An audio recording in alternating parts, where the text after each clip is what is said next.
force d'arpenter tous les salons européens consacrés au développement durable, Franck Papot a souhaité appliquer sur son bâtiment industriel des technologies jusqu'alors utilisées pour la maison individuelle. Les principales motivations quand on construit un bâtiment bioclimatique, c'est avant tout le respect de l'environnement et puis la passion pour la bioconstruction, l'éco-construction. On a eu la chance en fait d'avoir un maître d'ouvrage qui s'intéresse à l'écologie et donc pour son projet, la réalisation de son bâtiment industriel, voulait répondre à une certaine démarche HQE. Et donc on s'est servi de ses volontés pour traduire une volumétrie assez originale du bâtiment industriel.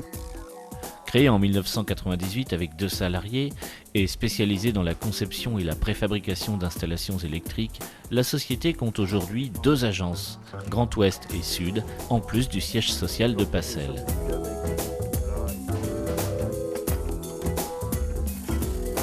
C'est avec une fierté certaine que Franck nous fait visiter le nouveau bâtiment et nous décrit ses installations performantes comme le chauffage par géothermie ou la ventilation mécanique double flux. Le bilan de cette opération se traduit par zéro perte d'énergie.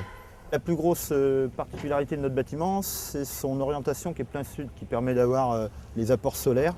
Alors ça tombe bien parce qu'aujourd'hui justement il fait froid et pourtant on a un petit rayon de soleil et ça nous chauffe l'atelier. Ensuite on a des pompes à chaleur qui servent à chauffer les bureaux, un chauffe-eau solaire avec des panneaux là, et récupérateur d'eau de pluie.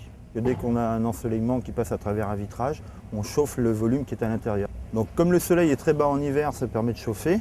En été, il est beaucoup plus haut. Pour pas que le bâtiment se transforme en un four, on y rajoute une casquette. Il fait environ 15-16 degrés dans l'atelier. Et dehors, il doit faire 4, je pense, 4-5. C'est aussi pour le confort des salariés, avant tout. Quand même. Avant, on était tout petit, bâtiment en métal, vraiment industriel. On se fera plus dans une maison type chalet ici. Déjà, au point de vue économie, déjà, c'est bien. C'est agréable de savoir que c'est un bâtiment bioclimatique, que l'on ne pollue pas la nature. Quand on arrive dans la zone industrielle, la première chose que l'on voit, c'est l'angle du bâtiment bureau qui est également l'accueil. Et donc on l'a signalé par un écran métallique qui permettait d'avoir une semi-transparence et de voir plus ou moins ce qui se passait dans les bureaux.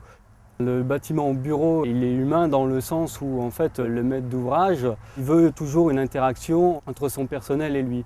Et donc ça s'est traduit dans l'architecture par des espaces totalement ouverts. Il y a des jeux de transparence visuelle qui permettent de voir tout ce qui se passe dans l'enceinte du bâtiment. En ça, il est très convivial. Donc évidemment, quand on construit un bâtiment, on tient compte de tous ces aspects, qu'ils aient de grands espaces, qu'ils puissent communiquer entre eux, aller prendre un café tranquillement, enfin prendre plaisir à travailler.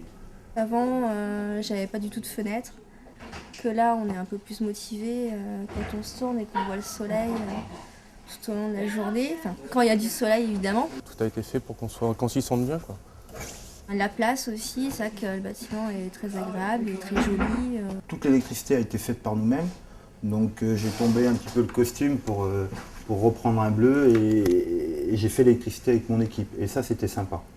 On travaillait très tard le soir, le week-end aussi. Et là, il y a de l'émotion parce qu'il y a beaucoup d'échanges avec mes salariés.